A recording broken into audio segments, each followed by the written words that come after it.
see here. Hey, apparently we're live on YouTube. So, Oh, welcome to another episode of the Operation Grow Show, Season 5, Episode 11, I believe it is. Um, yeah, welcome. Here is everyone. We'll get to see hey, who else gets to join us. But otherwise, hey, Lefty, how's it going, buddy? good week. Spring has sprung, and yeah, getting things rolling, buddy. How you doing, man? Yeah, not bad, man. Actually, speaking of that, weather is improving over here. I actually figure that makes quite like almost a bit of an interesting discussion point, and it'd be good to see what people in chat and that think about as well. Like this is that time of year; it's almost like autumn and spring are the indoor growers' optimal times of the year, I reckon. Yeah, Um, the rest all just become a little too extreme. depending I on don't where know you if live, you're. yeah, for sure. But yeah, I've seen So seen some of your pictures up lately. It looks like you got a lot of things blooming outdoors around your place. yeah. All the flowers are popping up all over the place. The chili cross that I did. Those have all sprouted way too many sprouted.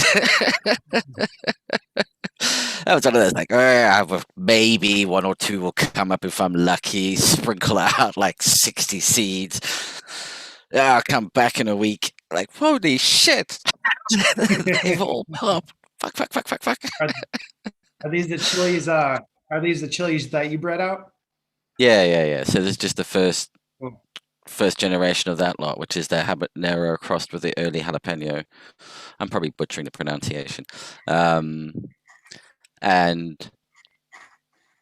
yeah, that's gonna be interesting because then I've got these other chilies, the lemon drop and another one called Spangle, which is meant to be not have much heat, but loads of like really cool colors, and they're shaped like strawberries. And I thought, oh, now that'll be interesting to take my cross and then cross that with one of them, and cross that, cross it with either one of those, and then take those and cross it. Really muddled it up. I think something I like Remo was saying the other day. If you think the cannabis world is up to shit when it comes to messing with plants, like the oh yeah, chili pits peppers. is just as bad. Yeah, I picked up like 5 or 6 packs. I got something called a scorpionero, which is a habanero, Mm, a scorpion. But yeah, I got some like really stupid hot stuff that I probably won't ever eat. But I thought I'd yeah. be run out in the greenhouse this year, so I grabbed some of those. But Yeah. No. I like regular like Thai chilies and hot stuff like that. But I don't know about stuff that gets million Scoville units. I don't think I'll play with some of those. Yeah, some of them get a little bit adventurous. I mean, I've had that where, yeah, again with the two daughters, the boyfriends come around, and I was growing some vicious peppers in the greenhouse, man. They're like, "Oh yeah, I can handle hot stuff," and both my girls like, they both know, like, "Yeah, I don't think you quite know what you're getting into here." And they're like, "Oh," it's like, "All right, here you are, have one of these." Just watch this kid like. Both leave crying. Like, well, like, yeah, that's hot. Like, I didn't think you meant that hot. Like, oh yeah, buddy. This is not your regular restaurant hot chili, which is like put it in your eye and put it in Right. open wounds to see if it'll sting. Don't make me break out the extra hot chilies. I've kept those to one side. Hey Raptor, how you doing, buddy? Doing good. Just tuning in here and what I'm guessing are the trials of boyfriends past. Yeah. I figured as much. Yeah. Hey man, they got to know what they're signing up for. Precisely. If they can't handle it, they can't handle it. The door is right where you fucking came in. So Yeah. yeah. Besides that being said, it's good seeing you, Lefty, Pete, Yeah. as always. Thanks for having me on. Yeah, not much. New has been going on besides just waiting for my AC Infinity tent order to be Oh, basically nice. confirmed. Yeah. I put in an order of three by threes. So it should be interesting. They're made out of 2000. I forget the exact rating. Yeah, 2000D, I think is the Mm-hmm. term. But yeah. And just for frame of reference for everyone, the Gorilla Grow tents are like 1,600 plus, I believe, just around there. So yeah, my friend, actually, Purple Thumb OG, shout out to him. He actually got a 4x4 in stock. So he's gonna be having a video of that real soon. Mm. I'm looking forward to it, just to get to see everything. Probably gonna do a unboxing video of my own, do my own rating of it. We'll see. It'll just basically be what I recognize from it, just from unboxing it. I won't have any real reference of how it grows or anything. That I'll be reviewing it as everything goes on. So yeah, should be cool. That's basically going to be everything I need. I don't have all of the, let's see. Yeah, I don't have all the lights that I need to expand to use all those tents yet, but I'm using at least one of them now. And I got a really good deal for them. That's why I got all of them now. It just makes sense. I was going to get to this at the end of the year, regardless. Hmm. So I might as well just get everything piece by piece as it's affordable to me. So that's just how I work. That's literally how I started off. It took me years of just like reading to really get myself up to everything. So yeah, I have no problem taking my time. In the meantime, I do have a veg light. So as soon as that comes in, one of those tents is going up and it'll be awesome. So aside from that, just prepping for spring. I should have really prepped a lot of things for spring a while ago. Yeah, it's different here in California. Yeah. Yeah, Oh, it's spring all the stevia, time there. yeah. I mean, come on. I see. I'm Kinda. Medic 31 saying it's 2,000 denier. Denier. Denier. Okay, thank you. It for must be. clearing I that up. guess that's probably like the thickness of it. I mean, I would expect from It somewhere looked like, really nice. considering the high-end audio that they normally do in terms of their stuff is their cooling system or their ventilation is for high-end audio Entertainment systems. entertainment Yeah. systems. I would expect that they wouldn't want to go and skimp out on the grow side of it. It doesn't fit the rest of the brand image if it's of, shit quality. So it'll be interesting to see what it's like. I mean, I'm being a bit extreme saying shit quality, but it's not going to be cheap. Cheap Yeah, manufacturing. we'll stay Come away with from a certain certain degree of brands, but we all yeah. know those tents. Mm. We all know those tents. If you haven't gotten it, consider yourself lucky. It's a heck of a lot to deal with. The tent that I got, again, not naming brands, it landed, it was great. It did everything I needed to, but yeah, eventually that Mylar finish will be like overuse as you like clean it off. It'll be rubbed off. Mm. It's just a material. So I'm hoping that this new material will be better. I haven't seen any wear and tear besides in the corners of my old tent. So if anything, I have something to replace it. So yeah, I'm super stoked about that, especially since. Yeah, it's a good question. I mean, like, so, is this a white tent? Interior, is it white or is it silver? Silver. Silver. Okay, so that's an interesting one. Yeah, I've always wanted a white interior. As well, to be quite honest. What do people commonly grow? Like when you're lining your grow room or you use inside your grow tent, because I think like the popular ones, like you get the silver, like just a plain silver, flat silver, and then you get the diamond pattern one that apparently prevents hot spots from occurring because of its patterning on it. And then you do get the flat, but then you get reflective like gloss flat, and you also get matte white finishes as well, matte finish. It'd be interesting to know what people's choice preference is, or what you notice too is in tents, it's that silver Mylar, and then everybody that has like an actual room, it's that white panda film. Mm. You know what I mean? Nobody does the Mylar in like a room. It's always that white panda film. So yeah, I find that kind of interesting. And that panda that's black on the outside, white on the one side, which is hence why it's called panda film. Yeah. Is it Yeah, black with a Pete. white lining, or is it white with a black lining? I would love to see like any tests in the future of just like hotspots you would get from the different materials. Because I Hmm. think the white would really just even everything out and more evenly distribute the heat in terms of like along with the light itself. So maybe not. Maybe it's Yeah. something different. Yeah. I mean, I know with the idea behind the matte white, they do say that matte rather than gloss is the way to go if you're using like white because it gives a more even um, reflection of the Red. light.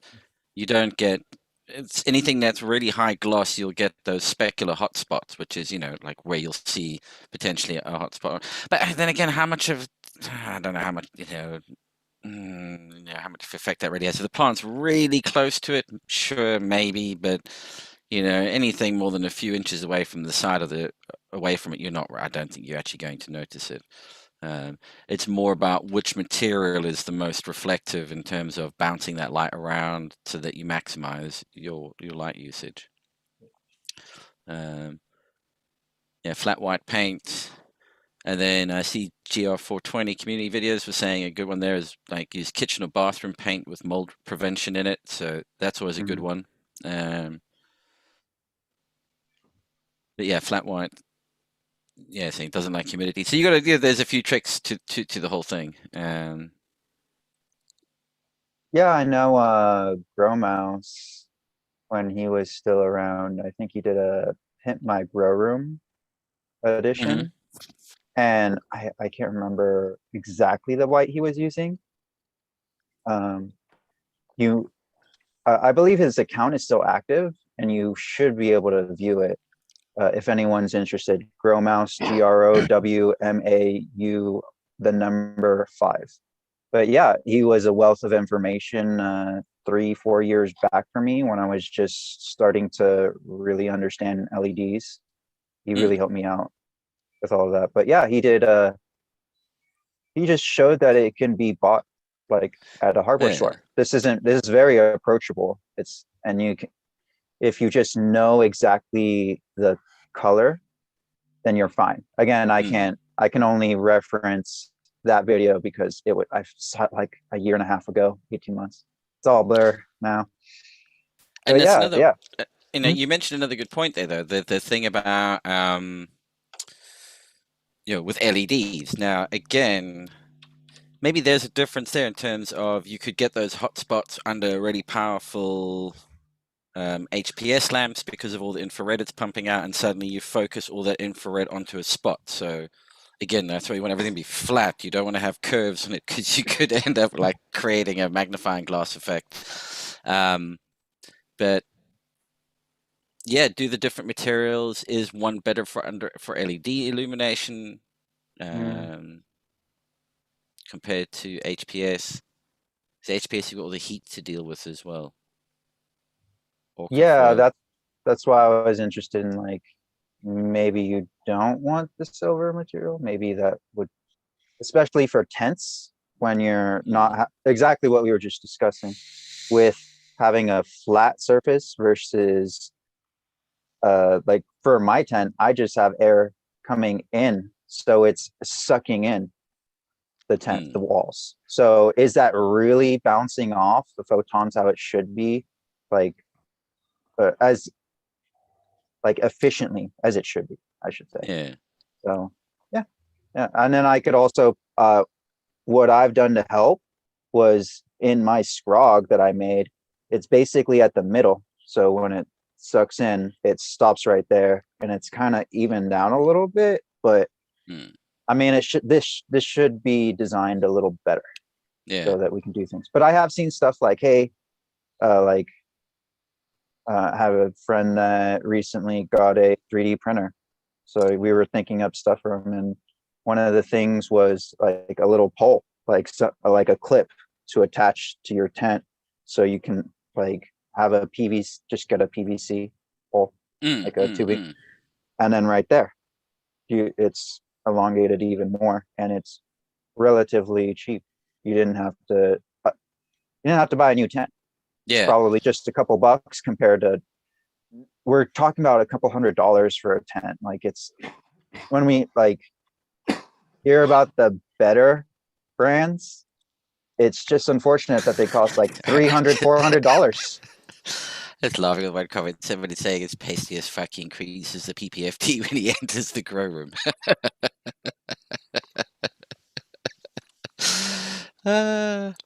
And somebody, Dave Martin, was mentioning that they've got a new like absolute white, like the what's it, the darkest paint. What was it called? Magma black or something like whatever it was. That blacker Yeah. than black paint. Yeah, That absorbs the no. blackest black. Yeah. Yeah, that would be interesting. Yeah, something that bounces back as much as possible. Mm-hmm. Well, when it goes legal, like Dulux will be getting in on the game. Somebody will bring out specialist paint just for doing inside of grow spaces with, highly reflective, mold resistant, and everything else that comes with it. There really should be. I mean, it just makes sense as things are expanding more. And I heard recently that New York even finalized a lot of their legal backups that they've been like avoiding to doing all this for so long. But now everything's getting finalized. So shout out to them.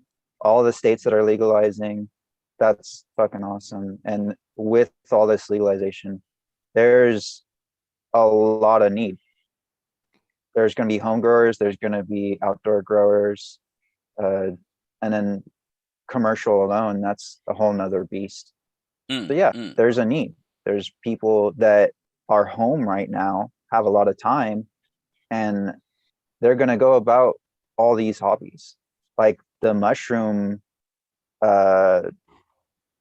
whole business is just booming right now, just because again, everyone's at home and they want to do all things. They want a garden. Now they're interested in mushrooms. They're interested in all those things. So yeah, there's going to be a huge boom. How's it going, Keith? Hey, Keith. Hey, how's it going, guys? Thanks for letting me drop in. Yeah, all good, all good. Actually, good to see you, man. Good to see you. Getting on, one of the things we were just discussing was different, the reflective materials inside tents and grow rooms, etc. And from your perspective, from the light manufacturer's perspective, and is there anything that you've discovered, feedback from your customers, whatever, where you find that this one's more effective than that, or it's just much of a muchness? Nobody really, nobody's claiming one is like the ultimate thing to go for. Yeah, man. I would say the material type doesn't make a huge difference whether you've just got a nice clean wall painted white or that sort of metallic reflective surface. Back in the day, we used to we would have nice white walls and then we would cover them with sheets of Mylar, which is just a complete waste of time. What makes a real big difference, man, is having tight walls on all four sides of your grow space. For instance, like when we would make PAR maps, you're sitting there with the PAR meter and you've got the light in the tent and you're taking your readings. I would position the PAR meter and then shut the tent flap and hold it closed just so there was just enough space for the wire for the PAR meter to go in there. And just shutting that flap would make the number go up 10-15%, regardless of its position in the tent. So I've always set my tents up so that I've got the top flap unzipped just so that top corner kind of folds down, and I've got it open up until the level of the cob. And from then on down, I tried to have a nice tight wall on all four sides. And it will absolutely make a noticeable difference in your PPFT. Yeah. Yeah, of course, anything above it's kind of not, because it's shining down, so you're not really reflecting anything. You're not reflecting that much off the top. I mean, it's a little bit that you'll be catching, but your main thing will be anything below the level of the light needs to be enclosed. Yep. Yeah. So otherwise, how's how things going on the grow front? Lefty, how's yours going? I saw you were busy bashing that Arise male like the redheaded stepchild it is. Yeah. So yeah, I threw the selected female in with it for 24 hours last week. Pulled it out, sprayed it down really good a couple times, put it back in the tent.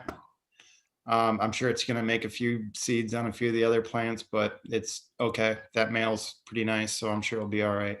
But yeah, then actually I took some more pollen I collected and hit it on another pheno of the banana OG. I just brushed it on. I didn't do a full pollination. And that was the other female that I've been looking at. So just like I don't know, just something to look at too. See if there's any big differences. But yeah, everything's looking really good. You can definitely tell that the pollen took.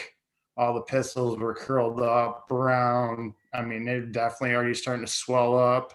Yeah, it's amazing how So fast that actually happens. I yeah, I mean, don't. it is. Yeah, it is just incredible to see. You think, all right, Yeah, pollinate it, go away for a couple of hours, come back, and you can see if it's taken. I mean, it's that yeah, immediate. It's not like yeah. you're just a Especially little sitting bit next to pregnant. some. Yeah, sitting next to some of them other females, it's like, what's wrong with that plant? You know, you can just it's night and day difference how it looks. But yeah, they're doing really well. Yeah, they're doing really good. They're in week 5, going on to week 6. So yeah, let's keep an eye on them. I'm figuring it's probably a 9-week strain, something like that. But yeah, I'm gonna keep that male around for a couple more weeks. I'm all done with collecting them. I'm just gonna kind of watch him for a few more weeks. Hmm. Hmm. Not gonna be a thing where he's really gonna put on any resin because he doesn't have any sweet leaf on him anywhere. He just has fan leaves and just huge pollen clusters everywhere. So yeah, I'm gonna get Yeah. rid of it probably in about another probably 2 weeks.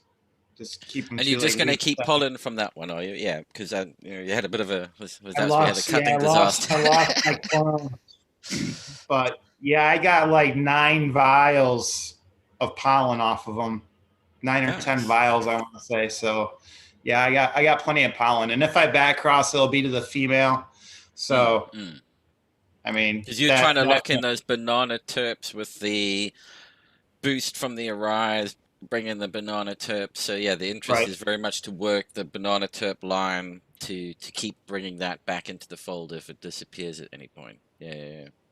Yeah, because it looks like with that male, it's going to bring all the arise I want to that cross. He's a nice looking male. So yeah, we should be pretty good. I mean, if everything took pretty good, I'm gonna be looking at quite a few seeds. So it should be interesting. Yep. Welcome to the club. Yeah, there's a lot of seeds to be had out of that plant, I believe. And yourself there, Raptor, I saw your scarlet begonias are looking good. Oh yeah, really excited about them. Yeah, need to post some pictures, but I have been doing some lives. That reminds me, I need to redo my live because yesterday it didn't load up. So technical Cool. difficulties. So it's all good. I need to post pictures along with the videos anyway. It was more of like just trying to be more active with the community and just talk like I like the whole Instagram live thing and just trying to keep it to 10-15 minute videos, or live videos, just to keep everyone interested, and at the same time not just be standing around with a phone just like, oh yeah. But if more people become interested and there's more questions to be had, I'll be more than happy to answer them as it goes on. An extra 5 minutes or so is not a big deal. But yeah, other than that, they're doing great. I really love they're both really interesting. The calling the smaller one Pheno 2, it's interesting in the sense that it just smells phenomenal. It's just green apple, like caramel green apple, and then the finish with it is wine, like champagne. So exactly the stuff that Jeff is like described in his notes on his Irie Genetics website. So yeah, I tried to not look at it and just try to watch it and just look at its structure grow and just not really spoil like itself for me. Yeah, So that's yeah, it Lefty's was, mail, by the way. fuck yeah, that's awesome, Lefty. Yeah, dude, I think you got a Stacks. home. Pollinate the whole neighborhood with that shit, man. I My think I see a God. banana. Sheesh. Lead it You out the should see window. that now. That was a week and a half ago. How to It's really gotten piss bigger. off the neighbors. Yeah. Where are all these seeds coming from? Oh my gosh. I want to see Lefty out in the front yard fucking whipping that thing around like a helicopter, man. Like, fuck you.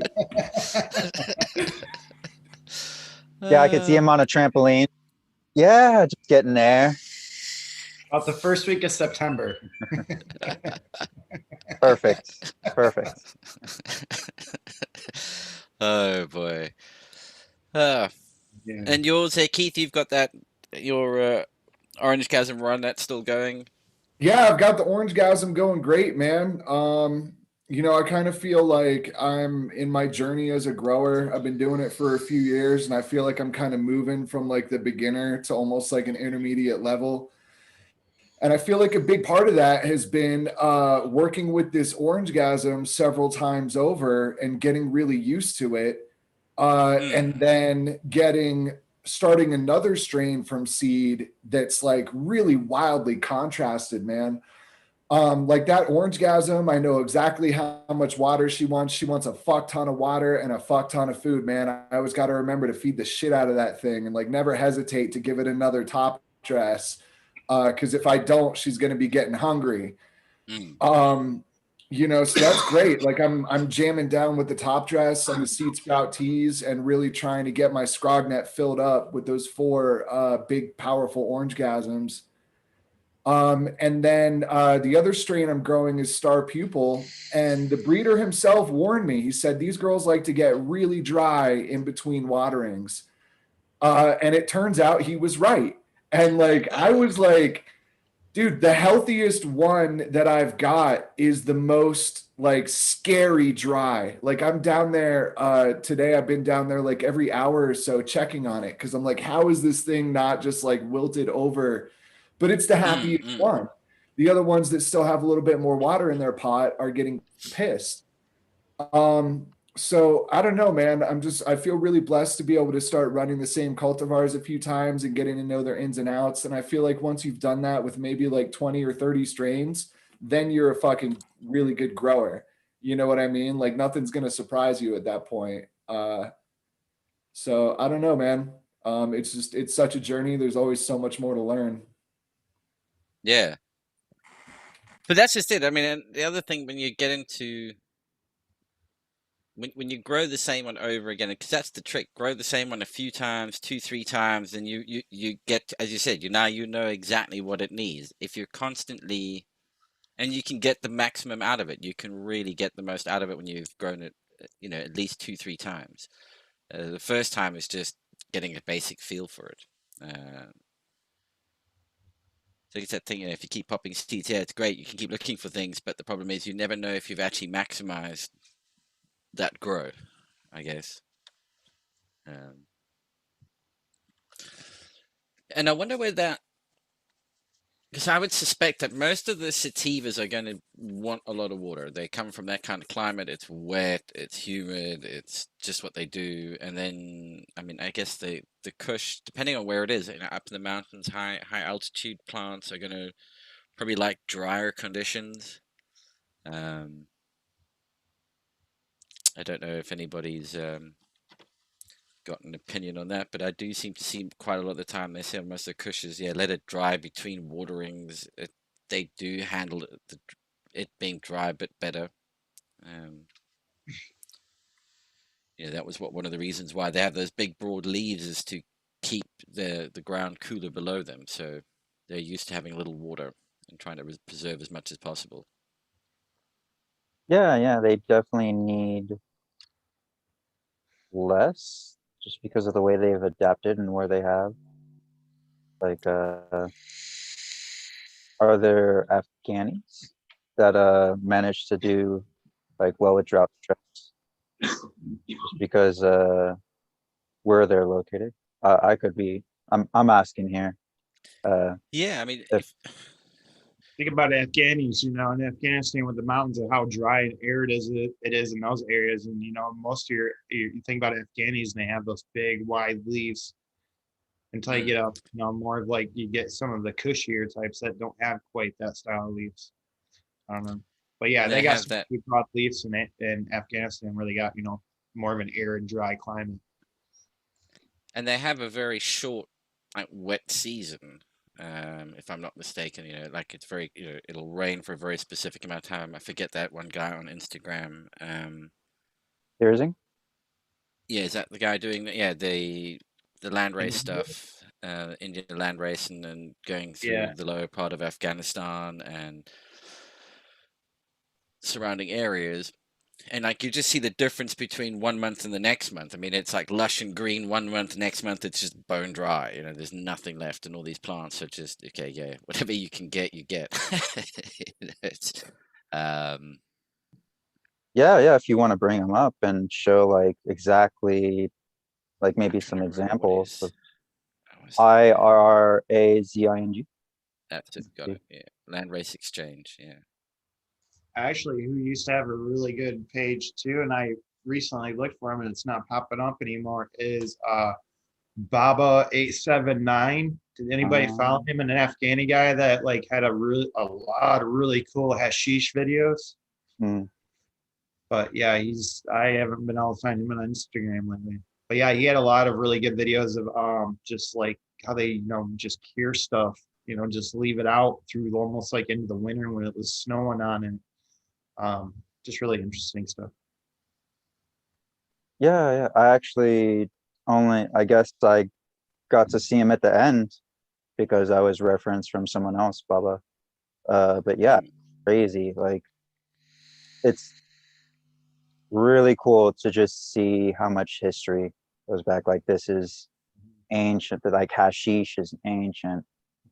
So that's why I like dipping into it. I like making. I really need to take advantage of whatever cool weather I have left of the month, and just get to shaking. I got a bunch of material, so yeah, I need to get down on my hash journey again. Yeah, this is the Oh, it's gorgeous. but there you can see, I mean, the environment that's growing in. Yeah. I mean, that's arid, I mean, it's just mountains. conditions. Look, I mean, that's just mountains there on the left. Look in the background. It's just crazy. It looks a lot like Colorado, flat with I'm gonna say it mountains in looks the like West background. Texas, man. Yeah, it's pure sand. Yeah, that's hash manufacturing on an industrial scale. Mm. Yeah, You've got to yeah. go through all of that. You've got people going, yeah, just be gentle with it. It's like, mate, have you seen the pile we've got to get through? It's like, it's no being gentle here. Put it on the big shaker. Let's get it done. Oh yeah, this is at a commercial scale. Like, wow. I love looking at his page. Yeah, he's got some amazing photos worth following. I'll post the link up in chat there. It's worth having a follow. Nice. Yeah, and how's the weather in what's happening there in oh, hang on, that's gonna like share the same thing over and over again. How things going in Colorado? Oh, he's disappeared. He's back. He's back. He's back. I mean, there's now that like we begin the show with saying Lefty and I were discussing that this is sort of that real sweet spot time as you shift between winter and summer and winter and summer. It's always like the indoor grow is sort of optimal time or not for you. Yeah, I mean, indoors, I'm set up pretty well. It doesn't really matter what's going on outside. But God, dude, this would not be a good time to be outside right now. Like Certainly not outdoor, and it's times like these that make me not want to. Because right now it's summer outside. You know, tomorrow it's fucking winter. -5. 3 feet of snow. Day after that, it's fucking summer again, man. You don't know. Yeah. Yeah, outdoor scares me. I would never want my plants to be exposed like that. Yeah, I guess it depends very much where you're growing them. Yeah. It's There is amazing how a much in the seasonal between change. choice, greenhouse, which is outside, inside, like, Yeah. which is what you're, I mean, the VPD technology is based on, I mean, not the technology, but just the reference chart to it is based off of. So, yeah, but it's important to know all the things that you can, like indoors, greenhouse, and outdoors. But yeah, I'm right there with you. It's scary. If I had the chance, though, I put the plan out there. I mean, if you have clones, it's okay to me. It's just learning experience to me. I wouldn't like put all my in that one basket. Just all right, try that one. If you're like restricted with plant count, just do the one plant, do the two plants, whatever you can afford with your plant count. Hopefully that's enough. Fucking And if zero, you feel man. You know, if I could just have an extra plant, I totally would, but unfortunately, I'm not exactly keeping a low profile, so I gotta keep it legal. Gotcha. No, You know? that's exactly what I'm saying. Like, sacrifice that one plant for whoever, not specifically you, Keith, but just like if someone else wants to experiment, try slowly with one plant. It's unfortunate if you lose it, but at least it's just one plant if you lose it. If you're gonna lose anything, better that than like putting everything out there and then you get what you get out of it. But yeah, that's how I'm gonna approach it. Once I do have the ability to put mine outside legally, I can. It's just the area I'm at. I am surrounded by a lot of kids, and I just don't feel like dealing with that. Like both younger kids and like high school kids. I'm Yeah, it's good. the Those high are the school Good. kids worst, that you man. got to worry Yeah. about, man. I don't know. Yeah, I don't know which one's is worse. Yeah, the A high little school kid coming kids. in like, whoa, yeah, yeah, they'll take them. Little So do kids don't some give two ripping into some shits. tearing. Yeah, man, ripping and running, you know? So that's another Uh, piece. So better at least like I would be really shitty if it happened, but that one is just gone. And then at least it's just that one again. But yeah, definitely ways to think about it. But if you have the chance, Keith, when if you decide to get another place, like rent another, but when you look at another place, keep that in mind. Like, oh, does this have room for a little greenhouse? And they don't. So yeah, just some considerations. But I hope you uh I've seen your grows and they look great. So it'd Thanks, be think man. cool to that see the transition and everything. Just I like seeing everyone growing. Like I started up 4 years ago and didn't even think I'd get this far. I thought I'd just have I was stoked for the one 3x3. Yeah, Just stoked. And before that, I was even considering a little computer like grow, little computer box grow. So yeah, just scaling at times and everyone in chat, just keep in mind, work with what you got. It's Mhm. okay. I'm gonna do hemp in a greenhouse this year, so that should yeah, that should yeah, be it's Oh, good. yeah. how that goes. Yeah, because I got my limit. I got my limit indoors, so I'm just gonna do hemp outdoors. So I'm applying for my hemp license. So I'm gonna do hemp and veggies and just garden herbs and stuff like that in the greenhouse. But Mm. that should be fun. At least get a gauge on what the weather's like and stuff like that, and see how the hemp does. Because I guess one of the big challenges at this time of year about moving outdoors is your plants can suddenly jump into flower because although we're looking at it going, oh yeah, there's 14 hours of light. Yeah, the plants go into flower at 14 hours of light outside. They don't go in at they don't only start flowering at 12 hours. They do it at 14, and that's because of the Emerson effect of the sun sets and sunrises just beforehand. The far red pulse that they all get. So that's something that'll catch people off guard if you're doing it for the first time. Make sure it's at least 16 to 18 hours of outdoor light before you shift the plants outside. You could plant seeds outside now because by the time they've matured, it's moved on long enough for that no longer to be an issue. But if you stick a very mature plant from a cut outside now, you're going to have something that gets a bit gnarly all of a sudden. Yeah, I'd love to Re-veg hear monster crop. from more experience, like outdoor growers, maybe in the future, Pete. Mm. Maybe get it as the outdoor season's coming in. I have no clue. I haven't grown outdoor besides vegetables, and it's all gardening. If you're, Uh, yeah, if you're Hmm? putting cuts Please. outside, if you're putting any kind of cut or mature plant or anything outside, you want to wait until probably mid-May, just about anywhere in North America you live at, just to Hmm. be safe. Yeah. If you're going from seed and you're somewhere warm, yeah, like I don't know, probably like a couple weeks into April, pop seeds and you're good. I don't know if I go too much earlier than that, just because of frost, depending on where you're living at. But Mm. yeah, if you're going in with any kind of cut or any kind of mature plant, I wouldn't go anytime before like the second week in May. Mm. Mm.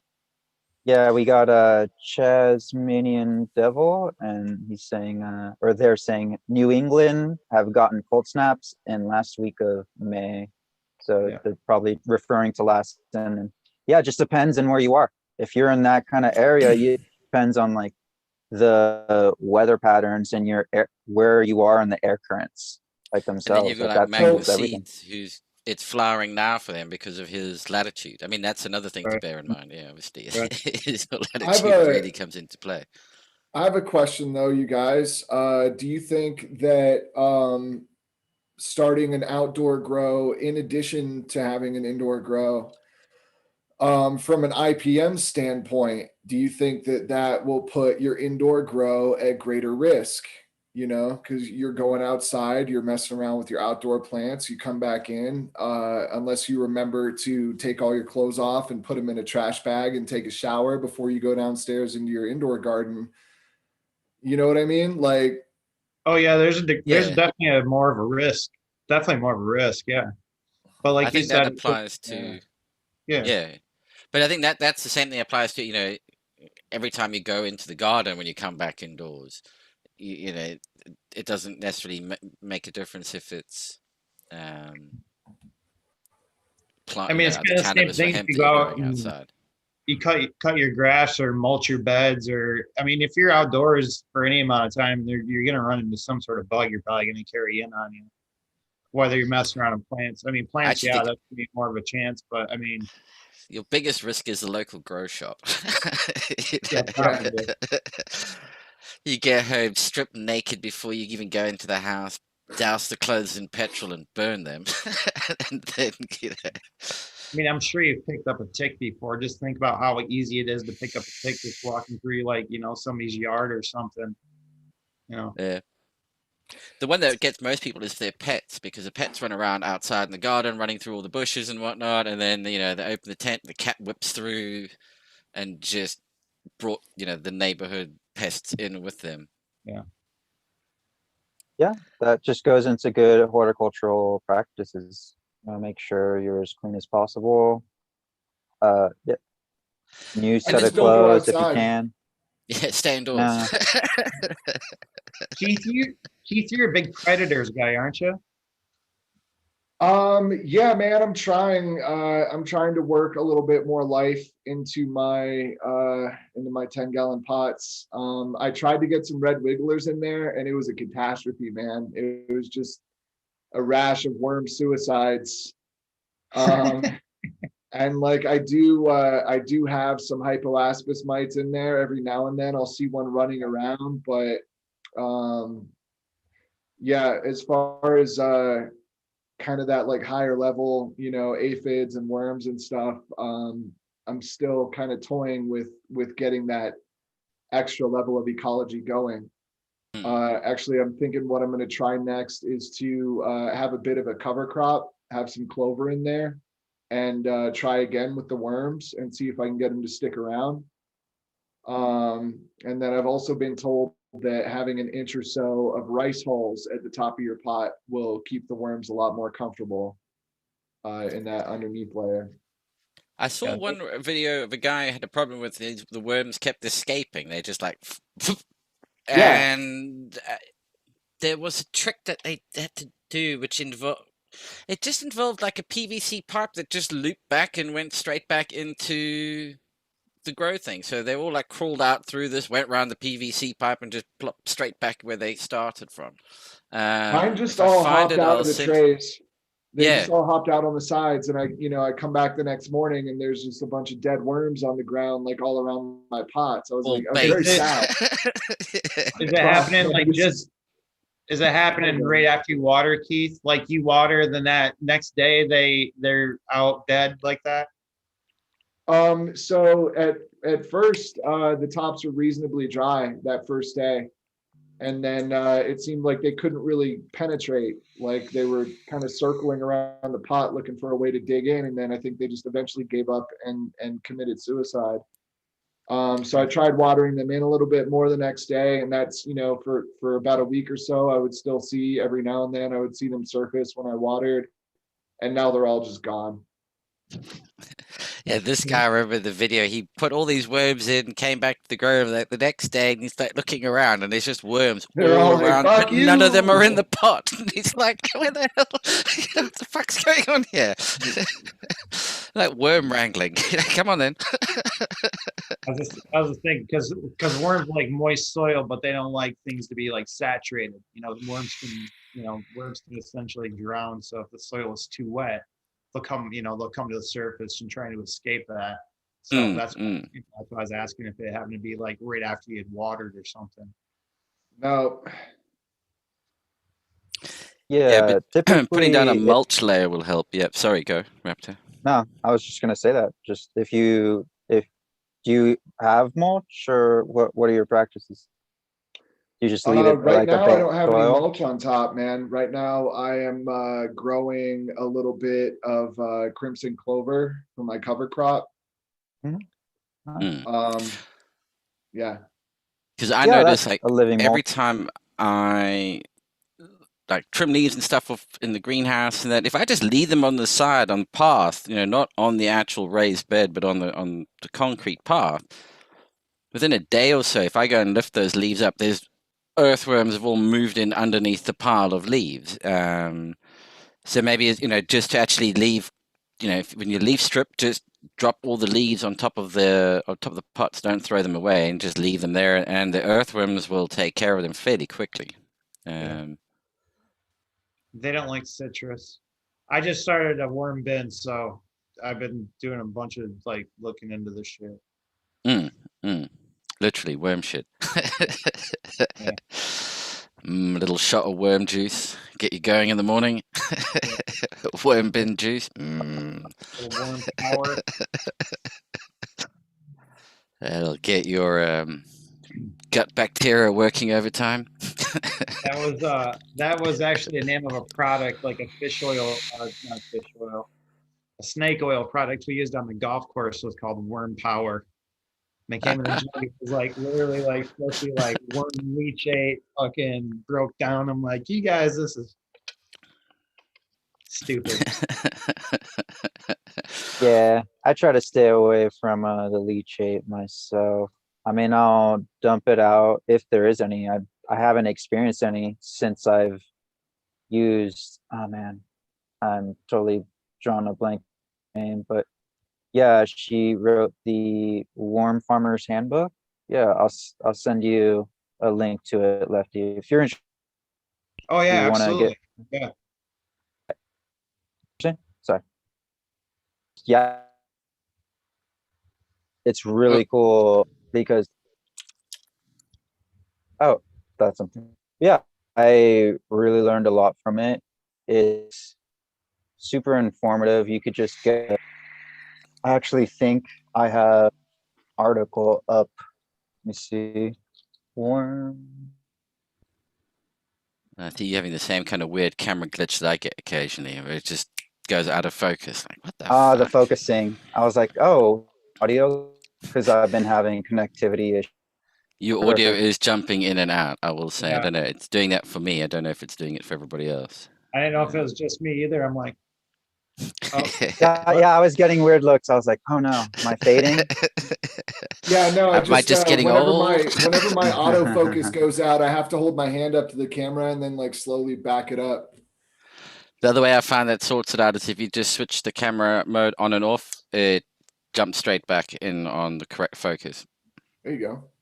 Mm. Yeah, I'm just gonna share this real quick before everything ends. This is through Chelsea Green Publishing, their site. This is their blog. This is really interesting if anyone ever wants to look on there. But yeah, here we go. The Worm Farmer's Handbook, Rhonda Sherman. Boom.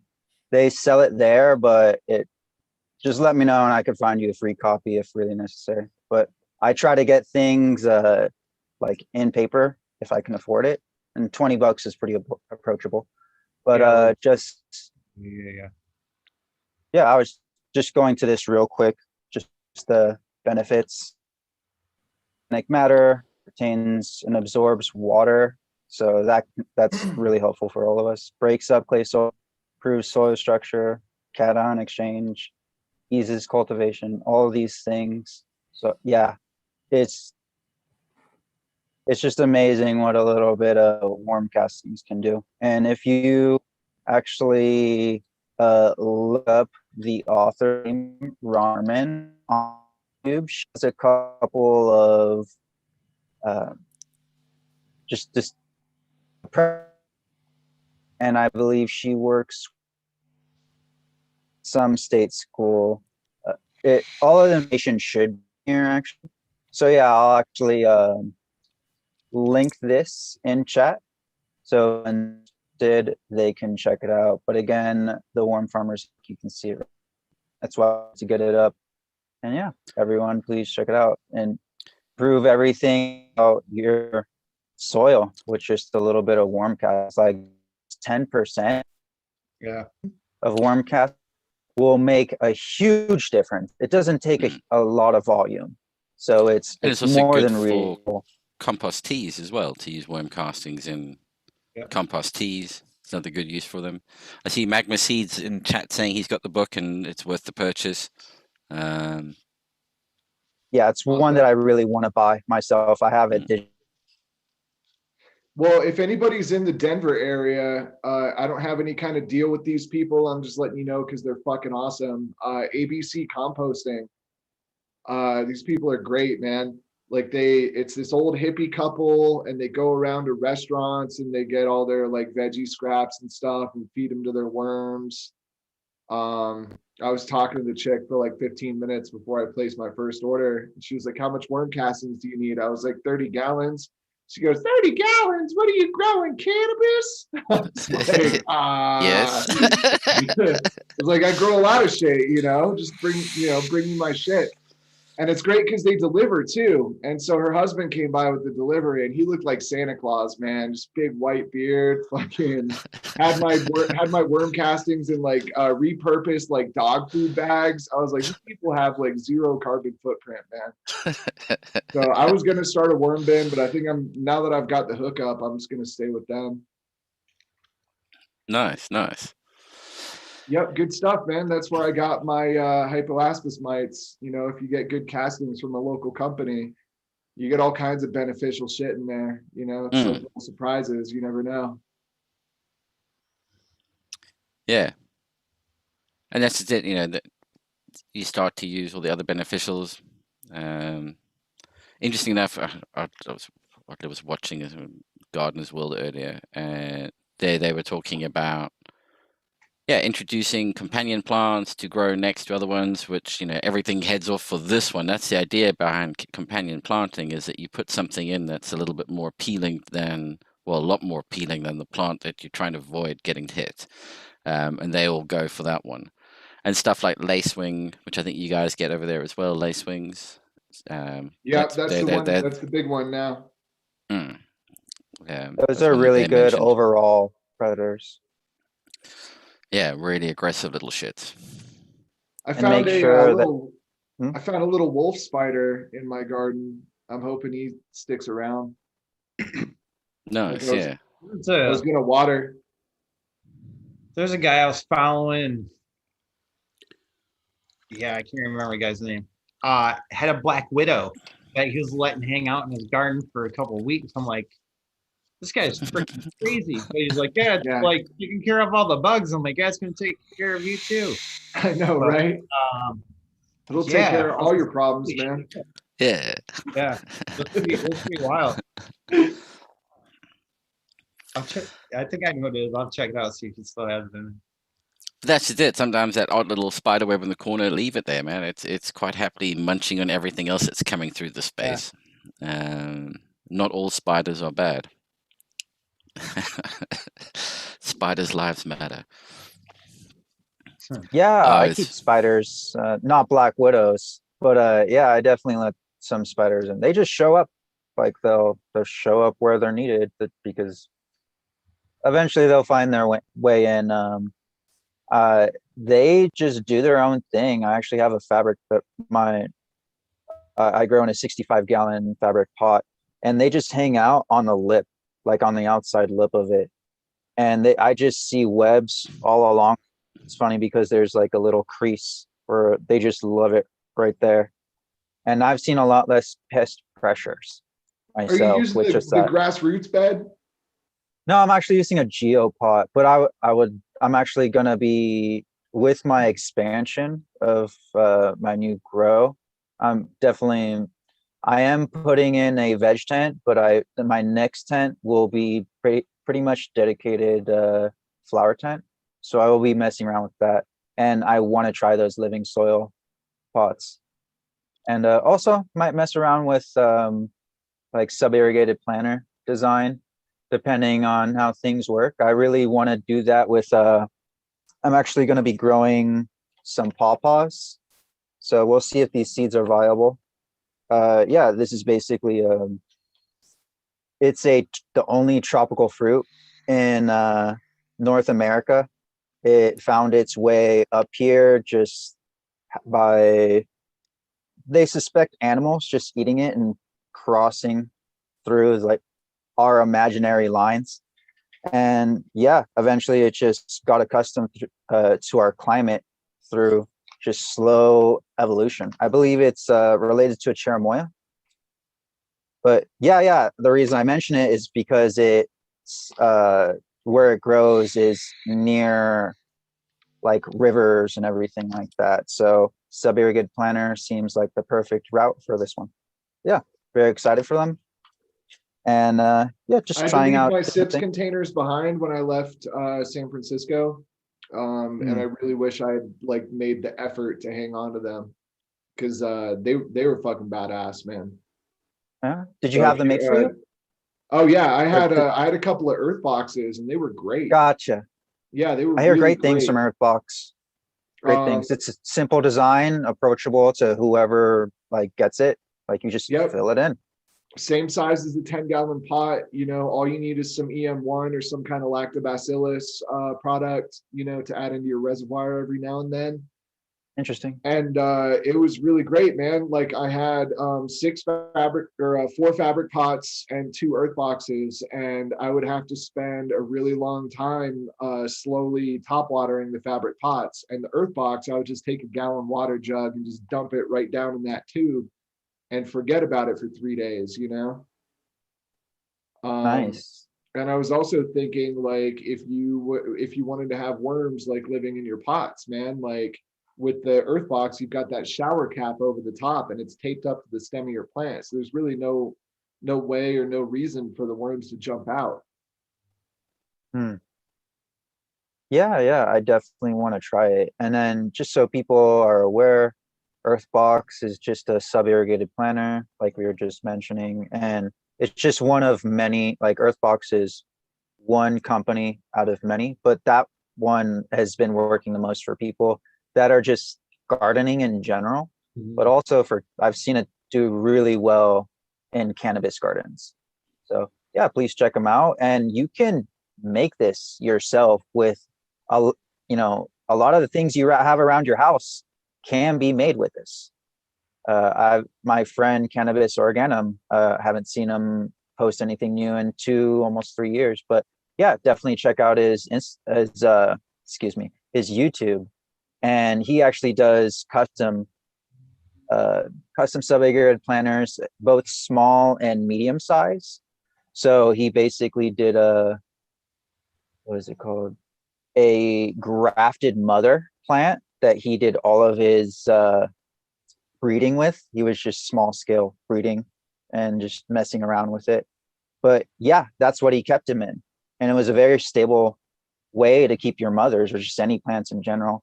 If you want to keep it small, the one thing that he would just have to keep doing is just prune the roots themselves. Instead of an air pruning, there isn't really a way to air prune.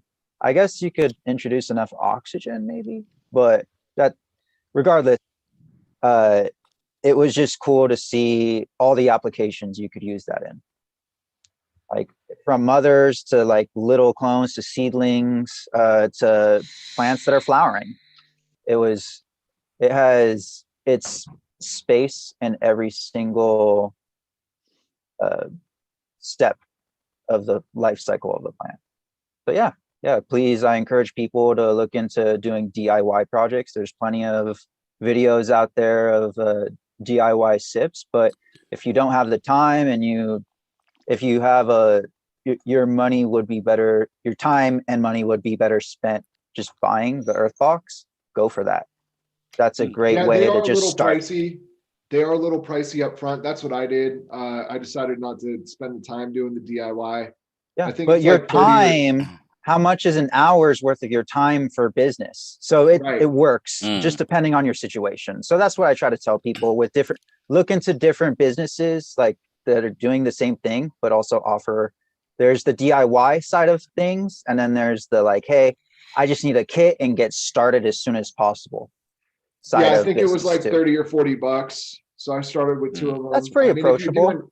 Dude, yeah, it's not terrible. I mean, if you're doing 6 plants and it's like, fuck, man, now I got to spend 240 bucks on pots. Like that, that should be like a $20 expense. But again, like you only have to do it once. There's things that last you for God knows how long. And then there's other ones like the autopot system as well, which is a very similar thing as the SIP SIP concept. It's bottom watering, bottom feeding from a central reservoir, which just makes it a little easier. You don't have to go around filling individual ones. You just do it all from a single spot.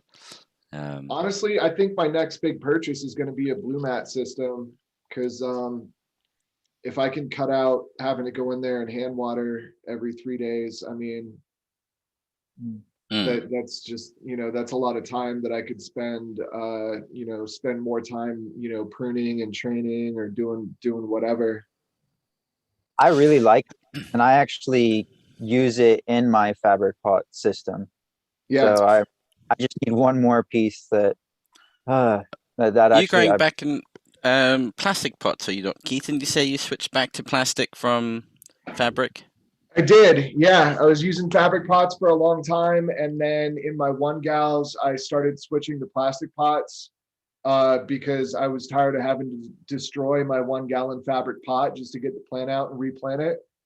So for a while, I was working through both of them, and I found that the 1-gallon plastic pots used less water, and these were all the same clones, but the ones in the plastic pots used less water and had the exact same growth rate.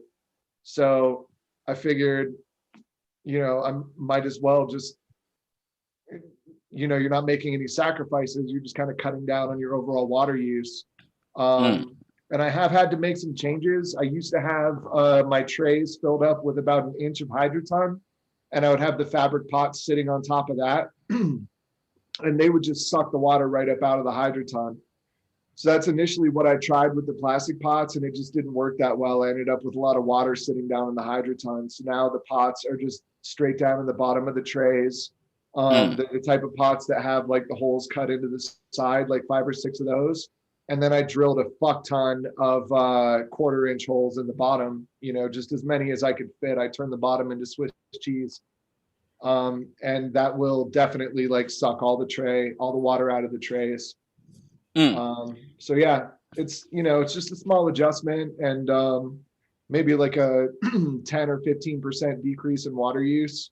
And for the smaller pots, I think it's a lot better to just reuse the plastic pots that I have instead of having to rebuy fabric ones every time, because they're fucking impossible to transplant from. With the plastic one gals, you just flip them upside down and give them a little pat on the bottom and the thing just slips right out. Yeah, yeah, yeah. Yeah, it's all different. That bottom feeding, that's one way to help prevent getting stuff like fungus or root gnats. That certainly helps. On the top. Yeah. Keeping that top layer dry is what is the optimal thing. But yeah, so we run up to the hour, which means we bring this part of the show to a close and open up to the after show with anybody in chat is welcome to join us for jump in, have a chat, see how things are going. What's that there, Lefty? Tea and biscuits. Rah. Absolutely. So yeah, throwing that out there. Yeah, by the way, Keith, again for and I keep bringing up the Autopod thing just because I do have to know the guys, but they do have one for fabric pots as well, where it's basically a tray. So for your existing pots, you can, even the plastic ones, you can put them in the tray, and then it has a reflective skirt that you put over it, so you don't get any what's the word I'm looking for? Any shit growing on the surface because being exposed to light. And you can hook it up that way. Then you just feed it from a reservoir. I don't know. Does the blue mats have to be attached to the mains water supply? Don't they? Because that's how they regulate the pressure in the hose to. There's different systems. There's a system that uses that, and then there's one that can hook up to a reservoir. I have the reservoir set up. For example, I use a 5-gallon bucket. Yeah, that's the one I want. And stop me if I'm wrong here, Raptor, but my understanding is that it's completely passive. The reservoir gravity feeds to the little carrots, and the little carrot sticks in the top of your soil, and it's a valve. And the valve works on the moisture level. Like it's got some kind of cotton in it or something that swells up when it's wet and shuts off the valve. And then when it gets dry to a certain point, it contracts and opens the valve up again. So it's 100% passive. Yeah. It actually doesn't use like a wicking system. Like it uses a clay. The carrot it's like a clay. So because that's porous, like a ceramic material, it goes through and it senses the field, like you would want it to set it at field capacity. So the maximum amount of moisture that soil can retain. And then within the mechanism itself, it'll sense that because that cone is porous, it lets the water in, and it'll actually push the plunger. It's a little plastic plunger piece. So that'll stop it. There's no wicking besides from that almost ceramic like clay piece, the cone. And yeah, that's how it works. When it senses that the water membrane is low, it'll release. So that'll basically tell everything to start and flow. It's really ingenious, sustainable watering method. So yeah, the plant tells itself when it wants some water. How many of those little carrots would you recommend for a 10-gallon pot? Like 1 or 2? Oh, you literally only need 1. But if you want 2 to like make sure, it just depends on if you're going to have a dripper emitter system, then I recommend 2. It's really nice because then you'll get an even distribution all at once, but you really don't need it. Like the plants will do fine with just 1, and I've done very well with 3.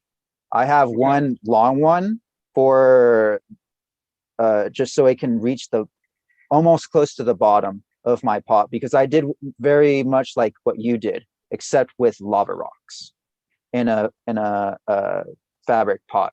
And then I just put everything on top of that, just in case, if I overwatered, there's some air going to the roots at the bottom. It's not just stuck in a pool of water. So yeah, I recommend them. There's people that have had issues with them, so let me know if you need any help. It, like I mentioned before, putting it to field capacity, the maximum amount of moisture that the soil can retain, is like crucial. That'll do everything you need it to. And I actually made it slightly more moist than it should be, than they recommend, just because of my fabric pots. There's constant drying happening on the side. So I technically need more. And I think they referenced that in Kiss Organics podcast, the second interview they did with Blue Moths. So maybe check that out. It has a lot of info if you haven't already checked it out. Yeah, maybe we'll try and get them on the show and get Autopop back on to have a talk about it. I see Anna Nova saying in chat that 1 Blue Moth in a 10-gallon pot, and Magma Seed saying you only need one, but place the dripper away from the carrot and the carrot not in the middle. Put the carrot off to the side, I guess. So yeah. Yeah, I'll send you a bunch of diagrams that actually Blue Moth provides on their Instagram. Everyone check out the Blue Moth irrigation systems. I believe that's what they're called on Instagram. But yeah, they have a bunch of diagrams, how it works, and you can actually see everything, how it should be represented from your pots. Cool. Yeah. Cool. And on that note, Lefty, where can everybody find you, sir? Lefty's Farm on IG and Cannabis. Excellent. Mr. Keith, where can we find you, buddy? Blacksalemarket.com or on Instagram or Cannabis at Black Sale Market. We are having a sale right now. 320 watt cannons are on sale for $350. And if you've got a coupon code, it's even cheaper than that. Nice. So yeah, man, hit me up while supplies last, man. We're going to sell out at some point here. Everybody's getting their stimmies, man. I'm fucking running ragged. Everybody wants a light all of a sudden. You getting everybody's stimmies, bro. you mean? Order them up. And Raptor, where can we find you, sir? You can find me on Instagram at Raptor Grow, all one word. I really need to fix what it says around here. It's not accurate. Yeah, so all lowercase, all one word, Raptor Grow on Instagram. And yeah, you can find me here Saturdays, Operation Grow, 1 p.m. Pacific Standard Time, if you're on the West Coast like me. And yeah, we're actually going to be doing 420 opening. Some friends and I, if you haven't heard of the neighborhood Discord, we're basically started that first to get some people interested and already have that established. So when we do the 420 live show, we can direct people to where to go. So yeah, hoping to see you all there. We're going to be putting out more information as we get a little more organized, but yeah, expect a lot more content. It won't be on the same day. We'll be looking more on a day where we haven't seen a lot of content on YouTube, because we don't want to get we don't really want to interfere with anyone, and we also want to work with the flow of the YouTube community and how everyone wants to watch and learn. So yeah, cool. Check us out, and we'll have more information in a bit. And if someone can drop the Discord link, thank you so much. Have a good one. Cool. And yeah, you can catch me at Operation Grow 2019 on Instagram, as well as Peel Grow Systems. And if you head over to our website and use the coupon code OG Show, you get 10% off at the moment. And we're doing free shipping as well, and that's international free shipping. So feel free to jump on in.